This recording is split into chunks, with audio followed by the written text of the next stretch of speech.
hours of the regular show on terrestrial radio, and you wanted a little bit more, so that's why you found the Gun Talk After Show podcast, where we saved all the best things that we can't say on regular radio. Now here's Tom, Michelle, and Jim for the Gun Talk After Show. All right, it's the After Show where we gather together to yak about all things actually inappropriate for the regular show. Today we got the whole crew together. We got Tom and Jim and Michelle there. Hey, guys. Hello. Hey. Yeah, okay. And I know Tom has a story about his new pistol. We'll get to that in just a little bit. But first, speaking of pistols, or at least handguns, we've got Jimmy has called in, and he's on 3. Hey, Jimmy, you're on. How you doing, man? How are you doing? First off, I want to tell you I really appreciate your show. I'm a first-time caller, long-time listener, and I appreciate the knowledge and the quality you bring to your show. Uh-oh, that sounds like a setup to me. Now I'm not going to know what you're asking. Yeah, where's the butt? Where's the butt there? Well, I have lots of guns and gun knowledge, and my problem is I just acquired a gun from my brother because he's moving to the Philippines, and I've never seen one before like it. Okay. It's a Marlin that says 44 Remington mag on it, 1894. But my pistols, I have several 44 mag pistols. One of them says Winchester 44 mag. My Ruger says just 44 mag. And I know you can purchase, all types of Remington, Winchester 44 mags. But my dad, which was actually a pawn shop, gun shop owner, tells me that this 44 Remington is a rifle cartridge. So, okay, let me back up. Is this a lever-action rifle? A lever-action 1894 Marlin. Okay. I am almost certain that is a 44 Remington Magnum cartridge. Well, that's what it says on the barrel, Remington 44 mag. Okay. The handgun. So is that a regular 44 or not? Yeah, that's the regular. I mean, Michelle, go for it. No, I was just asking, was it the handgun that read Winchester 44 mag? Because one of them read differently. Well, my Virginia Dragoon actually says Winchester 44 mag. And my Ruger only says 44 mag. Okay, so I'm confused. Are we trying to find out about the Marlin rifle, or what are we trying to find out about here? I want to find out about the Marlin rifle because I was told that was a rifle cartridge because it was a Remington 44 mag. No, but you can buy Remington 44s. that is the regular Remington 44 Magnum handgun or revolver cartridge, but the Marlin is chambered for that. Okay, that's what I was trying to find out. Because my dad, like I said, which has been a deal with guns for 50 years, he was telling me that is a different cartridge. That is a rifle cartridge. Well, if you want to, you could take it out of the box, and if you put it in a revolver, it's a revolver cartridge, and then when you put it in a rifle, it's a rifle cartridge. Dual purpose, huh? And to make it even better, you know what else you could shoot in that rifle is 44 special ammo. Well, I knew that, but the thing was, it said Remington on it, and I've never run across a gun that actually said Remington 44 mag. They've all either said Winchester or, just 44 mag. It was Remington who originally brought out the 44 Magnum cartridge, and so they get to name it. It's kind of like, the 270 Winchester cartridge. So the 44 Magnum is actually a 44 Remington Magnum cartridge. That's the official name of it. That's kind of what I thought, but since my dad, which has more knowledge on guns than I do, was telling me it was a separate gun or rifle cartridge, I didn't want to go shoot it until I found out. Sure. Well, now we gave you full permission to go back to your dad and use the very technical term nanny nanny boo boo. Okay.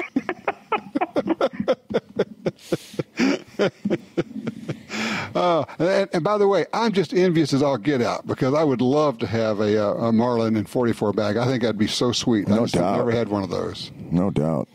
So very cool. Thank you for the call. I appreciate that. Yeah, I like lever actions and handgun cartridges, guys. Yeah, 44 mags, 357s. They're just cool. If only somebody would make one in a 327. Oh, wait a minute. What? Oh, no, wait. I thought somebody did. Yeah, I think, was it Henry who's going to do that? Yeah, Henry. Did they bring that out? As far as I know, it's supposed to be out in the spring. Yeah, I think they've announced it. The spring of some time. Oh, right? Supposedly in April of 2017, but I've not been able to find one yet. Yeah. It was like that great T-shirt that they had. You got to go way back for this. When Ruger brought out the P95, and it didn't come out. No, was it P85? I think it was. And it came out in 89? Yeah, because so they had on the shirt it said P85, then a strike through, then P86 a strike through, then P87 strike through. It was That's hilarious. Yeah. Now they don't do that anymore, but Ruger was famous back then for announcing a gun, and it would take 3 to 5 years before it would actually hit the Physically market. get it, yeah. It was horrible. Hey, normally we'd go to break about enough time, but we've had Chris waiting patiently. What do you say we call an audible and get to Chris in Kentucky? Okay, we can do that. Hey, Chris, are you still patient, or have you just had all you can stand with us at this point? Nah, I'm good to go. No problem. Okay, Just tell me got your off story. work, so I'm just kind of hanging out. All right, what happened here? What happened? We went up to Canada, went up to the Niagara Falls area back in June for just family vacation.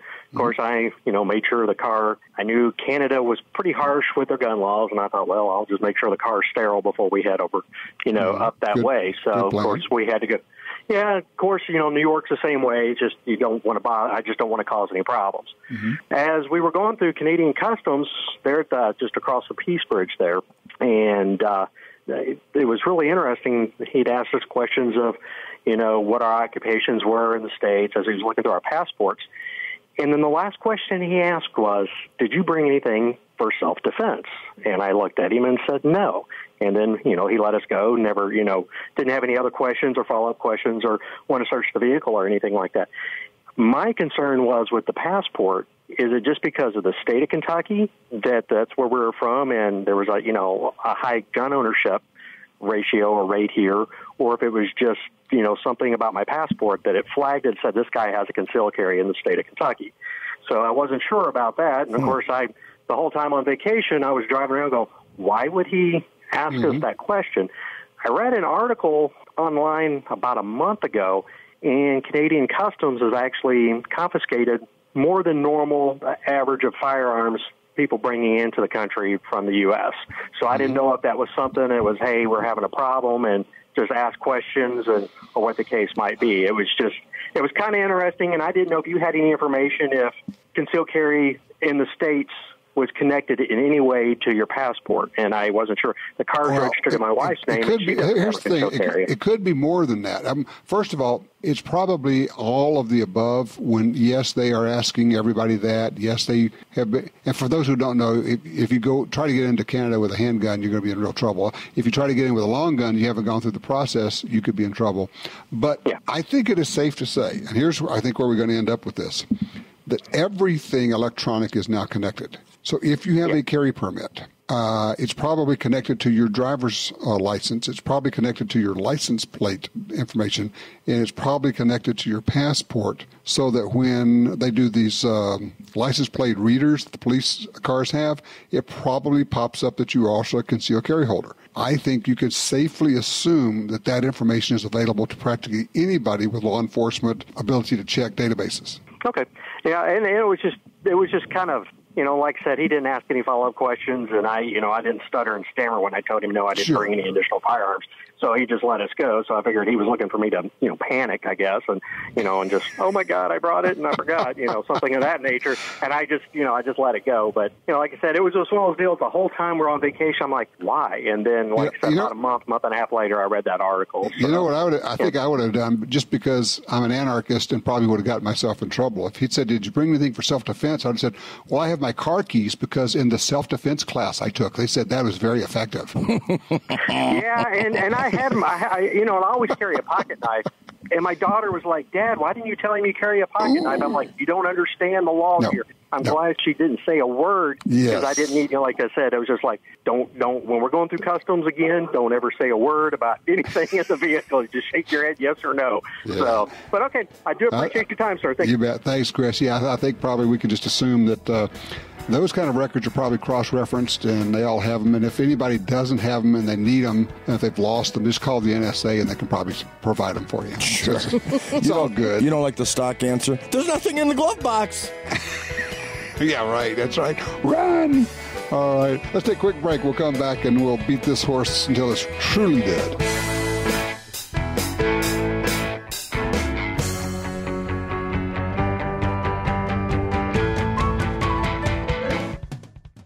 You use Slip 2000's full line of gun lubricants, including EWL and EWL 30. because you know your guns deserve the best available. It's time to add Slip 2000's Carbon Killer Gun Cleaner. Carbon Killer dissolves carbon and lead on contact, is not toxic, and reusable.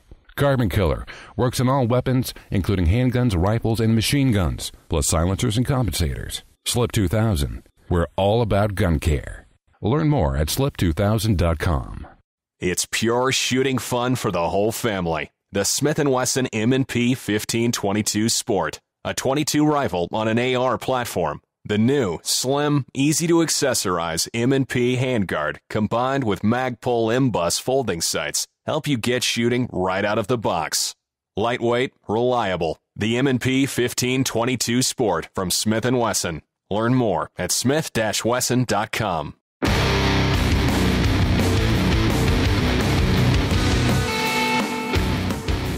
All right, back with you here. It's Tom Gresham's Gun Talk, and we have the after show going. We got Tom and Michelle and Jim with us, and you guys are all doing a great job putting this thing together and making me sound semi-literate. I appreciate all the help. Well, cool. I know it's a hard job. Michelle's over there biting her tongue. Yeah. Going, I think it's just the opposite, but that's okay. You're welcome. All right, so I guess we got to have Tom tell the story. You got your new pistol? I got my new pistol. Talk to me. All right. Yeah, I'll give you my review. Got the Kimber Micro in a 9mm. Mm-hmm. Very nice two-tone, the black slide and the stainless. I settled on that one because there were some problems I was having with the one that I was carrying that I wanted to address. Mm-hmm. First of all, it was just the size. I wanted something a little smaller, more comfortable to carry. Mm-hmm. Now, of course, that means I give up 3 rounds in the magazine, but that's okay. The slide on the Ruger that I was carrying actually took a little bit of muscle, a little bit of force to operate. The slide on the Kimber is just smooth and easy. What caliber was the Ruger? It was a 9. It was the SR9. Okay. And the Ruger also had a little plastic button for the magazine eject. Mm-hmm. And although it wasn't awkward to reach it, again, it took some force to push that in and make the magazine drop. Okay. So I was having to either use 2 hands or holding it at an awkward angle. Again, the Kimber, little metal button, very easy to pop out. Okay. So it addressed all those issues that I was having. Now here's something kind of interesting, and I'm not sure if it's, well, I'm pretty sure it's not designed to do this. Okay. When I have a full magazine, or I insert the magazine into the Kimber, and I rack the slide to put one in the chamber. If I then eject the magazine, the top cartridge that is in that magazine falls out loose. Wait a minute. Back up. Okay, we put a full magazine in. Put a full magazine in. And is the slide pulled back, or is it forward when you do this? Forward. Okay, so the slide is forward, and you put the magazine in, and it locks in, right? Yeah. And then you rack the slide. Rack the slide, put one in the chamber. Okay. If I then eject the magazine, the cartridge that's in the top of that magazine falls out loose. That's because you have a quota. There's a limited how many rounds you should put in there, and the state mandates that these things will spit out the extra rounds. You got a California gun. Is what you got a California gun. Oh, too many rounds. No, it's not supposed to do that. And the other odd thing is then once the magazine is ejected, I go to clear the chamber, or pull the slide back. Instead of that cartridge coming out the ejection port, it falls straight down through the hole where the magazine was. You need to rack the slide harder. Oh, okay. Don't ease it back. When you are emptying it out, rack the slide hard like you're trying to, literally like you're trying to rip the slide off the frame. Oh, okay. And the empty should go. And the thing is, you should rack the slide that way every time, no matter what you're doing. If you're disassembling it, if you're loading it, if you are taking an empty round out, you always rack it hard and forceful. And here's the thing. I just had to teach my sister how to do this this week. I was going to share the story, but this is the perfect time. She brought her M&P up here to Idaho, and she said, I don't know if I'm going to be able to keep this gun because I just can't rack the slide. And I said, well, show me what you're doing. We checked it. It was unloaded. And she was holding it out in front of her, and she's trying to ease the slide back. I'm going, no, that's never going to work. So here's what I did. Again, checking to make sure it's unloaded. Oh, the other thing she did was she had all of her fingers, including her trigger finger, underneath the trigger guard. So now she's holding it very low on the grip. Yeah. So now you're losing your fulcrum for your lever and all that, or something like that. So I had her push her hand up as high as it would go on the slide, on the grip, put the web of her hand hard against the beaver tail. The higher you hold the gun, the better it is, the more control you have. Keep her trigger finger straight along the slide. But here's the real key on racking the slide, Tom. Bring that gun in to your chest. Hand left, you're right-handed, right? Yeah. Left hand over the top of the slide, and then keeping the gun pointed downrange, shove hard with your right hand like you're trying to punch somebody in the gut, and rip the slide back with your left hand at the same time, so it's a punch and rip. And you will have enough force to where you'll always rip that empty, or in this case, a loaded round out. But also it makes it very easy for almost anyone can work a slide doing it that way. Okay. But let's go back to the round popping out of your magazine. Do you have more than one magazine? Not yet. Okay, you need to get 3 extra mags, no fewer, 3 extra mags. Probably will not happen with the others. Probably it's a matter of the feed lips and the magazine, the top of the magazine, are not, they don't have the right tension on them. Michelle, weigh in here, because you're the ones you've got gunsmiths all over your place. Right. I would agree with that. I would try some different magazines. And I guess, too, because you're loading, a full, I can't see you, you're loading a full 6 or 7 in the... 7, yeah. Yeah, in the mag, so you're not putting an extra anywhere. No. Yeah. Of course, Tom, make sure that you number or letter those magazines somehow. Right. Yes. Yeah. One of the things that happens is a way that, of course, your Kimber costs a lot more than your Ruger. It's just kind of the way it is. But one of the ways they save money is they often will go with lowest bidder magazines. A magazine is a really, really important part of your gun. And a lot of people say, well, it's a magazine. I pay $7 for it. I will tell you, I pay $45 for my magazines for 1911. Okay. And yes, I can buy a $7 magazine, but I pay $45 to get Wilson Combat magazines. And I buy them straight from Wilson Combat. They don't send them to me. And only because I want it to work, because it's my life. And they simply are that much better than the $7 mags. So you don't have to do that. There are some others out there. Brownells has a bunch of them. And probably Michelle has some at her store that you can get. But buy good quality magazines, because as you're discovering, a bad magazine's a pain in the butt. And Jim, how many times have we been able to fix people's guns by getting them to use a good magazine? Never, Tom. That's never happened. Okay, you're right.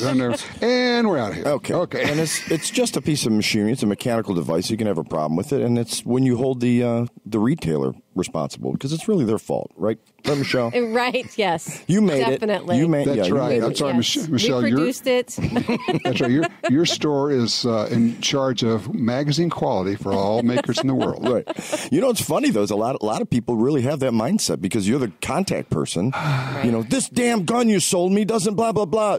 Well, first of all, we didn't make it. Let's calm down, take a breath. Let's find out what's going on. And let's figure it out. Can I see the handgun first? Secure that, then we'll talk. Let me take that pistol. If you're that upset, let's just take a look at that thing. But yeah, you might. It's a good point, Jim. You might start off the conversation with, I'm having a problem here, and I'm wondering if you could take a look at it and see what's going on. At that point, they may look at it and go, well, yeah, that's a problem. Let's see what we can do about that. And it all gets, taken care of, and everybody's blood pressure remains low. Right. Well, and you got to remember, too, because you're asking help from someone who's in the position to help you. Why do you want to be an ass to them? Right. It's just stupid. Well, some people just get up in the morning wanting to do that. Well, that's true. And lots of times, too, though, and Tom, you probably know this, but you can call the manufacturer, talk to somebody in their sales department or in their technical department, and lots of times they'll send the magazine to your home. They'll just send you a mag, or sometimes they'll send you 2. Right. Just to say, look, we don't want you to have a problem. Here's 2 new mags. Exactly. So you can almost stomp out that middle person. But, it doesn't hurt to have somebody check it. I will tell you, it has been weird. The first time I heard it said, I didn't believe it. I had a guy tell me, he says, designing a gun is actually much easier than designing a magazine. You got to be kidding. It's just a box that holds ammo. Yeah, but and then I've said that to 2 or 3 other gun makers. They say, oh, yeah, getting the magazine right's really hard. And so from that, I am going to interpolate and say, well, then if you're having a magazine problem, understand that that's a real critical piece of gear. Just get another one or send it in and get it replaced. But just understand that it's not an inconsequential piece of the gun. Now, have you tried yours with different ammo? No, actually, not yet. That might be worth a try. It's probably not the ammo, but it might. Well, it doesn't hurt to try. Tom, are you like trying to save money by shooting .380 ammo in your 9? Not that would save you money these days. The 9 is cheapest. Oh. No, the 9's the cheapest ammo you can find, pretty much. That's interesting, though. Yeah, when you pop it out, I think it's probably feed lips on that, but I would at least get one more mag. But honestly, you really need 4 mags when you go to the range. Oh, yeah. Besides that, frankly, if you're carrying a gun with that kind of limited capacity, you need to be carrying an extra mag with you all the time. Or 2, or 3. Or 3 or 3. Yeah, thanks, Well, Jim. But at least one for 2 reasons. One would be if you ran out of ammo, you need more ammo. But 2 would be, as we have seen, if you have a problem with the gun stopping working, there's a pretty decent chance it's the mag, rip it out, slap another one in, and get back in the fight. Well, after this long, arduous process of choosing a pistol, you know what I have to do now, don't you? Get a holster. Get a holster. Go about this process of choosing the right holster. Right, and you thought it was hard to choose a gun. And then we get into belts and mag pouches and et cetera, and Kydex versus leather versus hybrid versus whatever. What have you done to me, Tom? He's the enabler. I have given you something to occupy your spare time forever. So, now here's the question: did you keep your Ruger or did you trade it? Sooner or later, I'm going to have to give it back to Jim's Lendegun. Oh, I see, Jim's Lendegun. Okay, well that'll work. Who's he? .com. .com. Yeah, that's right. Great. That's right. It's the Great Enabler Annex. Yes, sir. Oh, boy. I was mentored by the great one. Oh, Lordy.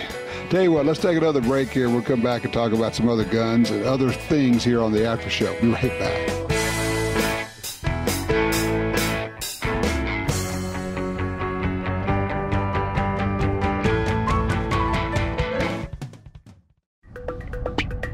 The .45 Auto, also known as the 1911, is the standard other defensive pistols are measured against.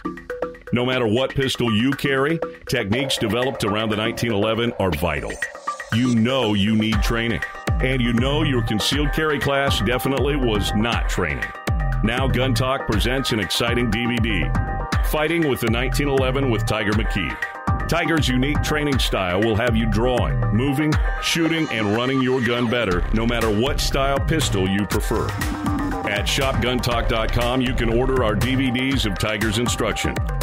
ShopGunTalk.com also has a 2-DVD set, including Concealed Carry 1. Get both for the information you know you need. This really is life and death. ShopGunTalk.com has DVDs, books, and other essential gear. ShopGunTalk.com. That's ShopGunTalk.com.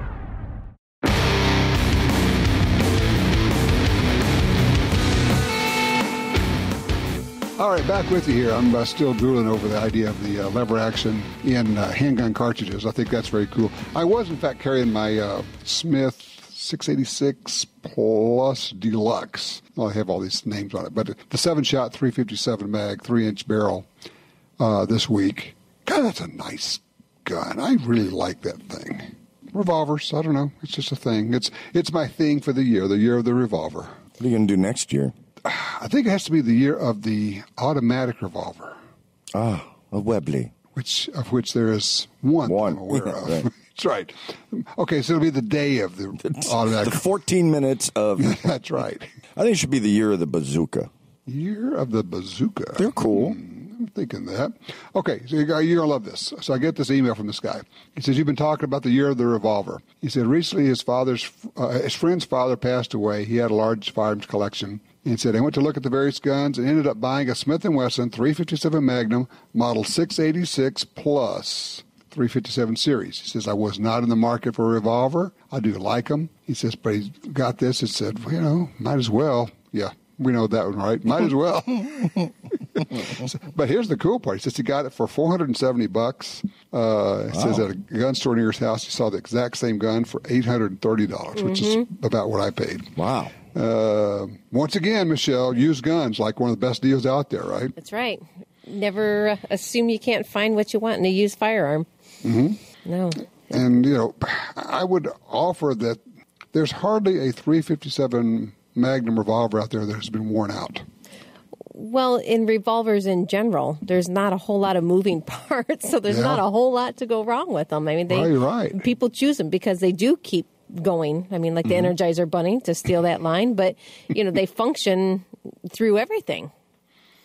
And probably a .357 mag has about 98% of the ammo shot through it. It's just regular .38 special. Exactly. Makes it nice and lightweight. Yes, sweet. I mean, that's a used buy that you can really get a deal on a lot of times. Right. And 148 wad cutter out of those is just pleasant. Oh, my heavens, yes. That's like nothing. Right. I love shooting those. You know what I also like, and it's going to sound so trivial. I like when you're shooting paper targets with wad cutters that it makes this really clean hole, like a paper punch. That's right. That sounds silly because we're used to seeing, round nose and all the rest of them, kind of have these raggedy holes. Jagged and ripped. Yep, and you shoot it with a wad cutter, and it's just like you used a hole punch. It's a perfect cutout. And then there's the people that do. Use the hole punch. Use the hole punch. Sorry, Jim. I didn't mean to rant you out. You were shooting high 90s, didn't you? Where would you like this group? I'll just move it over a little bit. We can adjust that. Yeah, that's not a problem. That's right. I have seen some people with groups that look suspiciously like a big pen poking holes in paper. Oh, it's just got the ink tip. That's what you're seeing. Oh, I see. That's what it is. I'd like. What was it? Jack O'Connor, the old gun writer. He says, there are. Some writers are better with a Remington typewriter than they are with a Remington rifle. True enough. There you go. Charles Askins wrote a book about gun writers, and he was an irascible SOB, to say the least. And he had no problem making enemies. In fact, he was one of those guys that would climb a tree to make an enemy where he could have stayed on the ground and not. He just went out of his way to do it. Named names. I mean, it was ugly. And probably can't find it anymore. I think it was just called the Gun Writers. One of those weird things out there. He's the one that wrote in the book to my dad. He says, if you ever need anybody killed, just call me. What? Oh, yeah. Oh, yeah. Great. I mean, and he made the claim in that was the book he had with perfect title. The title of it was Unrepentant Sinner. It was basically his autobiography. He bragged about the fact that he was the first person to ever kill anybody with a .44 Magnum when it first came out. Wow. Yeah. That's a new take on authoring a book. Yeah. He was probably able to negotiate any publishing rights he wanted to, though, with that attitude. I think probably it had to be self-published. Yeah, I would bet. He's the one. I don't know if I ever told you the story about when they made me the editor of American Hunter magazine at the NRA, and Charlie was writing a column, and he sent this column in, and it was bad. I mean, I was a pretty good editor, and this thing was just terrible. And so I went to the editorial director, George Martin. I said, George, this thing is just, not really good. He said, that's all right. He said, just send it back to Charlie and have him rewrite it. I said, okay. I'm young. I don't know. I had no idea I was being set up. Because he had known Charlie forever, and he knew the reputation. I mean, come on, this is the guy who said, if you ever need anybody killed, call me, right? So I sent this manuscript back when you mailed manuscripts. It comes back from him, and I'm thinking I'm going to get the rewrite done, right? And I get it back with a little note, paper-clipped to the original manuscript, and it says, Dear Tom, I do not rewrite my work for you or any other son of a bitch. And that was Charlie Askins. But I can still kill a buddy if you need it done. That's right. Call me. Wow. Oh, Lord. Did Clint Eastwood get the line, you feel lucky? Yeah, really. From him? Do you? He may have. Oh, gosh. But, he was a really good shot, and he was a pretty decent storyteller. As a writer, he wasn't great, but I learned in the business as a magazine editor that a lot of these famous writers who I'd been reading all this time were really bad writers, but they had pretty good editors who basically just rewrote them. Yep. The one note that I like, and I think it was Elmer Keith. He's writing his pieces for Guns and Ammo, and they kept telling him about, because he wrote without punctuation, basically. Oh. I mean, no commas, no anything, right? Just run-ons. Run. And they kept at him. And he had this, one of these young editors kept at him. And finally, he sent in his next column. At the end, he put like 6 full lines of commas. He says, put the son of a bitches anywhere you want. That's great. It reminds me of a story. We got a local guy here. His last name's Robinson, but everybody calls him Robinson because of the more common name. Right. So every couple of years, I'll drop by and I'll buy an N from a local store, like a hardware store, something for letters you put on your thing. Funny. I'll mail it to him or drop it off at his office. Here, you obviously lost this. I got you an extra. Keep it in case you need it. I'm sure he loves that. He thinks I'm an idiot, but it's been going on for 20 years. So he knows you well. That's what you're yes, saying. he does. Good judge of character. Oh, my heavenly days. All right, so Tom, you still there? What? He left, yeah. Wake him up. Somebody jab him in the... okay. So you have your new pistola. Yes. 9mm pistola. Have you shot it much? Oh, as much as I can. That's not enough. It's not enough. Not enough. Well, why don't I just go shoot it now? Is your finger raw from reloading that magazine? The one magazine? Well, it does tend to slow down your practice if you have to stop and reload your magazine every time. Yes, it does. Oh, by the way, make sure you get the right mags because they're shorter. Not so bad if you put the long one in, but I had a full-size 1911 and grabbed the short mag one time. No matter what you do, it will not feed around. I just got to tell you. Maybe you could use Tom's extra. That's right. Can't you just pop it in with a little more force? That doesn't work. I tried that. It's the strangest thing. It still didn't work. It won't feed. You could use the mag stretcher on it, Stretcher.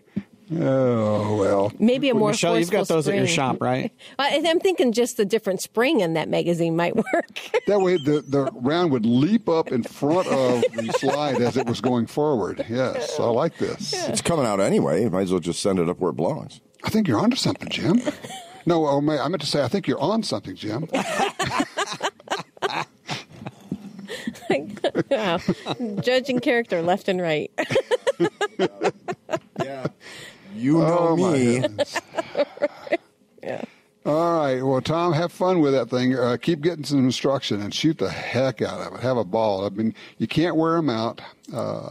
Twist my arm. Why don't you? You can wear your thumb out as you keep loading that thing. You'll tear up your thumb. So get some more mags, man. Will do. I tell you, Tom, why don't you finish wrapping up the show and editing and putting it to bed? I'll go shoot your gun for you. Ooh, man, there's a deal that you could pass up in a hurry. All right, well, guys, this has been fun. As I said, I'd like to say it's fun, but there you go. I am heading back to Drippy, Louisiana. I've been up here in the dry Idaho area where we had smoke from fires in the mountains. It's been fun. It's a great place. All people want to talk about up here is guns and shooting. Gee, I wonder why I like it up here. Right. Yeah, no kidding. All right, Tom, we're going to need a range report from you next week on that pistol, okay? Will do. All right. Everybody else, have a great time. Have a great week. Be safe out there. Thank you, my friends. Be good. All right, Tom, bye. Well, that wraps up another Gun Talk After Show. But if you want even more gun-related stuff, don't forget to check out GunDealio. It's the app for Apple and Android phones that connects you to all the Gun Talk shows, plus even more. And we'll catch you next time for the Gun Talk After Show.